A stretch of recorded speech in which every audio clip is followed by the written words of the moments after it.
봄이 되면 유독 눈이 빨갛게 충혈되거나 눈을 자주 비비는 분들을 쉽게 볼 수 있는데요. 가벼운 증상으로 병원을 찾았다가 알레르기 결막염으로 진단을 받는 경우가 많아서 눈 건강 관리에 각별한 주의가 요구되고 있습니다. 네, 그래서 이 시간에는 전문가와 함께 봄철 효과적인 눈 건강 관리 방법에 대해 알아보겠습니다. 한림대 성심병원 안과 이상목 교수 전화로 연결돼 있습니다. 교수님 안녕하세요. 예, 안녕하세요. 네, 반갑습니다. 저도 요즘 눈이 건조해서 인공유익을 참 자주 넣거든요. 예. 환절기가 되면 참 눈이 간지럽고 또 건조하거나 이물감이 느껴질 때가 많은 것 같습니다. 교수님, 눈 건강에 안 좋은 영향을 주는 요인들 어떤 것들이 있습니까? 예, 봄철이 되면 눈이 불편감을 호소하시면서 병원을 방문하는 환자분들이 늘어나게 되는데요. 네. 알레르기 결막염이 그 주범이라고 할 수 있습니다.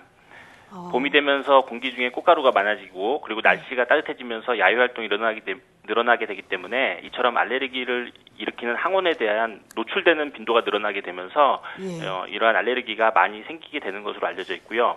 또 건조증 같은 것도 많이 발생을 하게 됩니다. 그렇군요. 알레르기 결막염에 대해서 말씀을 해주셨는데요. 또 요즘에는 춘곤증 때문에 이 눈의 피로를 호소하는 분들도 참 많거든요. 그렇다면 이 봄철에 자주 발생하는 안과 질환은 어떤 것들이 있는지 좀 알려주시죠. 예, 아까 말씀드린 바와 같이 봄철에 발생하는 안과 질환이 주로 이제 알레르기 관련된 결막염이 주류를 이루는데요. 저희가 고초열 결막염이라고도 알려져 있는 계절성 알레르기 결막염이 대부분입니다.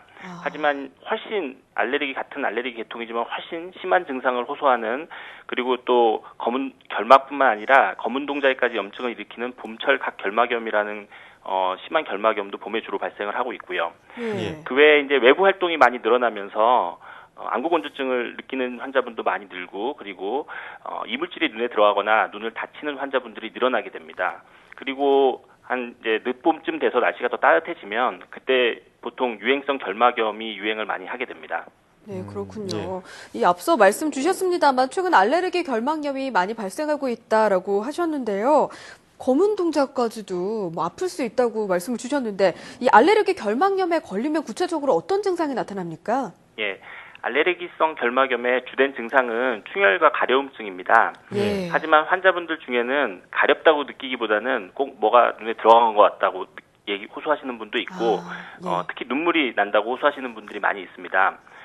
심한 경우에는 자결감이나 통증까지 호소하시는 분들이 있고요. 그리고 자기도 모르게 자꾸 이렇게 눈을 비비게 된다든지 그러면 혹시 알레르기 결막염이 아닌지 한번 의심을 해봐야 합니다. 사실은 알레르기 결막염은 알레르기 비염하고 같은 질환이라고 할 수가 있어서 콧물이라든지 코막힘, 재채기 등과 같은 비염 증상을 동반하는 경우가 많습니다. 그리고 알레르기를 일으키는 물질이 눈으로 들어가면 결막염을 일으키고 코로 들어가면 이제 비염을 일으키는 거죠. 원인 인자는 같군요. 그리고 알레르기 물질이 하기도까지 도달하게 되면 천식의 원인이 되기도 하기 때문에 천식이 있는 환자분들에서도 알레르기 결막염이 더 많이 발생하는 것으로 알려져 있습니다. 그 알레르기 결막염의 증상으로 충혈과 가려움, 또 이물감 등을 말씀해 주셨고요. 또 비염 증상도 있다라고 또 추가적으로 말씀을 해주셨는데요. 또 최근에 중국발 황사로 인해 미세먼지도 심한데요.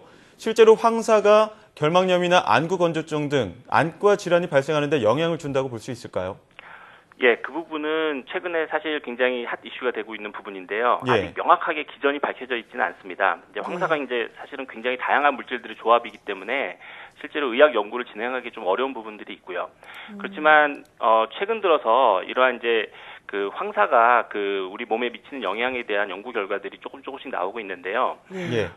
알레르기라는 게 이제 사실은 일종의 과민 반응이라고 볼 수가 있습니다. 쉽게 말해서 우리 몸에서 별로 이렇게 해가 없고 문제가 되지 않는 꽃가루 같은 이런 물질에 대해서 너무 지나치게 이제 과민 반응을 하는 거죠. 그런데 황사가 있으면 이런 호흡기계의 면역 반응을 촉진시켜서 천식 등 알레르기 질환을 더 악화시킨다는 보고들이 요즘 최근에 많이 나오고 있고요.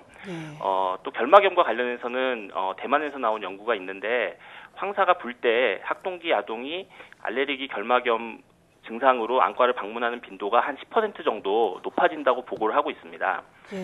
아직 아까 말씀드린 대로 명확하게 기전이 밝혀져 있지는 않지만 아마 황사 물질 자체가 알레르기 일으킨다기보다는 이런 황사 물질이 알레르기를 일으키는 물질들의 투과를 증가시키고 면역 반응을 강화시키는 등의 과정을 통해서 이러한 알레르기를 더 많이 일으키게 하는 것으로 생각을 하고 있습니다.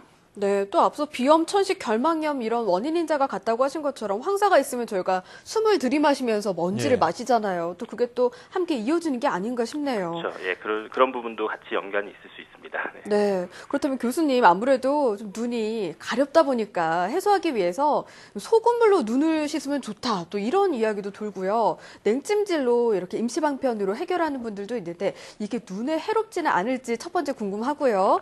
또 이와 함께 그렇다면 좀 눈병 감염 예방할 수 있는 방법 어떤 게 있는지 전해주시면 감사드리겠습니다. 예.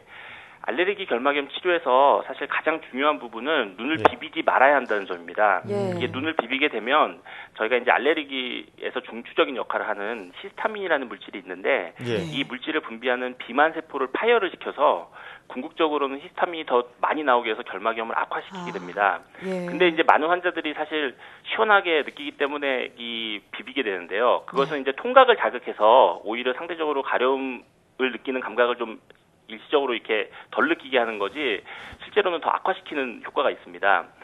소금물도 사실은 비슷한 기전으로 작용할 가능성이 있기 때문에 저희 안과 의사들은 별로 권하고 있지는 않습니다. 예. 너무 높은 농도의 그 소금물을 쓰게 되는 경우에는 오히려 결막 상피에 손상을 일으켜서 이런 알레르기 일으키는 항원들의 투과를 더 증가시킬 가능성이 있습니다. 예. 하지만 냉찜질의 경우에는 앞서 말씀드렸던 비만 세포를 안정시키는 역할을 하기 때문에 증상 완화를 위해서 굉장히 좋은 방법이 될 수가 있습니다. 그래서 그렇군요. 눈이 가려울 때 그 비비는 것보다는 얼음찜질 또는 냉찜질 또는 얼음이 없으면 찬물로 씻어주는 것 이런 것들이 굉장히 좋은 방법이 될 수가 있습니다. 네. 예. 최근 20년 사이에 알레르기 결막염의 증상을 완화시킬 수 있는 점안약들이 굉장히 많이 효과가 좋아졌습니다. 그리고 네. 점안 횟수도 많이 줄어들었고요. 그래서 예전보다는 훨씬 더 그 효과가 좋습니다. 그래서 이렇게 알레르기 결막염 증상이다라고 생각이 되시면 네. 자꾸 참으려고 하면 사실은 이게 가려운 게 참기가 쉽지가 않거든요. 그러니까 자기도 모르게 자꾸 비비게 되고 그러면서 너무 악화된 상태에서 이제 안과를 오게 되시는 분들이 많이 있는데 그렇게 하지 마시고 안과에 빨리 오셔서 점안 검진을 받으시고 그리고 점안약을 처방받아서 쓰시는 게 저는 제 생각에는 좀 더 낫다고 생각을 하고요. 네. 일단 급할 때는 얼음찜질을 하시는 게 많이 도움이 될 수가 있습니다. 네, 예. 초기 그외에도- 증상이 발견됐을 때 정말 병원을 찾아가는 게 중요할 것 같고요. 교수님이 말씀 주신 것처럼 얼음찜질 또 기억하시면 도움이 될 것 같습니다. 네, 지금까지 한림대 성심병원 안과 이상목 교수님과 함께 또 이야기 나눴습니다. 교수님 오늘 말씀 고맙습니다. 예, 감사합니다. 네, 요즘 뭐 황사, 건조함, 미세먼지, 이 삼중고를 겪게 되는 봄에는 특히나 눈 건강 관리에 신경을 쓰셔야 할 것 같습니다. 또 자주 손을 씻는 것이 무엇보다 가장 중요한 예방 방법이라고 하니까요. 꼭 기억하시는 게 좋겠네요. 네, 또 좋은 말씀 많이 해주셨는데요. 눈 질환에 자외선이 또 안 좋은 영향을 미친다고 하니까 야외에 나가실 때 오전 10시부터 오후 3시 사이에는 장기간 외출 좀 자제하시면 좋을 것 같네요.